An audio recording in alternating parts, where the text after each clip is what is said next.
அன்புக்குரியவர்களே, ஆண்டவராகிய இயேசு கிறிஸ்து நாமத்திலே உங்களை நான் வாழ்த்துகிறேன். அதிகாலையில் ஆண்டவர் இயேசுவோடு இந்த நிகழ்ச்சியிலே பங்கேற்க வந்திருக்கிற நாம் ஒவ்வொருவரோடும் கர்த்தர் தன்னுடைய ஆலோசனைகளை கொடுத்து நம்மை நடத்துவார், ஆசீர்வதிப்பார். இன்றைய நாளிலே நாம் தியானிக்க இருக்கிற ஒரு வேத வார்த்தை சங்கீதம் 90 14வது வசனம். நாங்கள் எங்கள் வாழ்நாளெல்லாம் களிகூர்ந்து மகிழும்படி காலையிலே உமது கிருபையால் எங்களை திருப்தியாக்கும். நாங்கள் எங்கள் வாழ்நாளெல்லாம் களிகூர்ந்து மகிழும்படி காலையில் எங்களை உமது கிருபையால் திருப்தியாக்கும். எனக்கு பிரியமான சகோதர சகோதரிகளே, காலை வேளையில் அதிகாலை வேளையில் தேவ சமூகத்தில் வந்திருக்கிற எனக்கு அருமையான சகோதரனே சகோதரியே, கர்த்தரை நோக்கி பார்ப்பாயா? கர்த்தருடைய வசனம் சொல்லுகிறது, காலை தோறும் கர்த்தருடைய கிருபை புதிதாக இருக்கிறது. அவரை தேடுகிற பிள்ளைகளுக்கு புது கிருபைகளை கொடுக்கிறார். அதிகாலை வேளையில் தேடுகிற பொழுது அதிகாலை வேளையில் தேடுகிற கண்டடைவான் என்று சொல்லியிருக்கிறார் ஆண்டவர். அப்போது நாம் அதிகாலை வேளையிலே ஆண்டவர் இயேசுவை தேடுகிற பொழுது அவரை நாம் காண்கிறோம். அவர் நமக்கு தரிசனமாகிறார். மாத்திரமல்ல, புது கிருபைகளால் நம்மை நிரப்புகிறார். ஒவ்வொரு நாளும் புது கிருபை, ஒவ்வொரு நாளும் புது கிருபை. அந்த கிருபையினாலே நம்மை நிரப்புகிற பொழுது நாம் திருப்தி ஆகிறோம். we are satisfied with the new grace given by God every morning. அப்போது அந்த திருப்தியானது நம்முடைய வாழ்க்கையில் மகிழ்ச்சியையும் சந்தோஷத்தையும் கொடுக்கறது பாருங்கள்.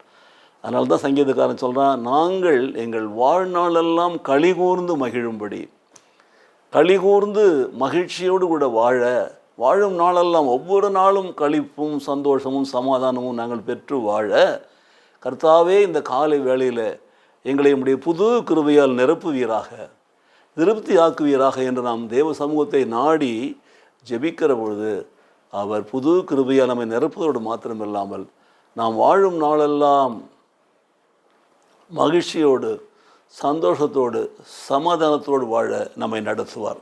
எனக்கு பிரியமான சகோதர சகோதரிகளே, கிருபையினாலே விசுவாசத்தை கொண்டு ரட்சிக்கப்பட்டோம். கிருபையினாலே நம்முடைய ஆயுஷ் நாட்கள் கூட கொடுக்கப்படுகிறது, நம்முடைய நாட்கள் பெருகிறது.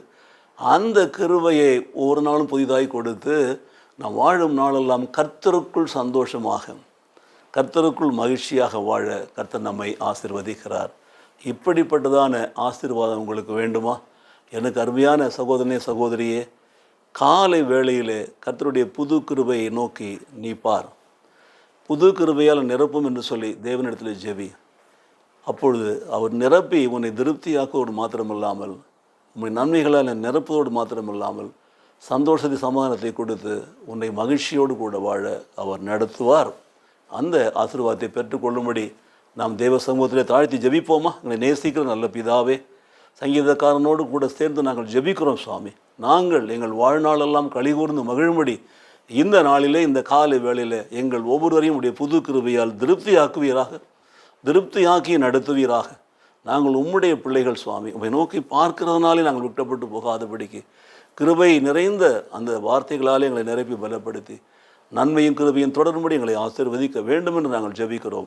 இயேசு கிறிஸ்து நாமத்திலே பிதாவே, ஆமென், ஆமென்.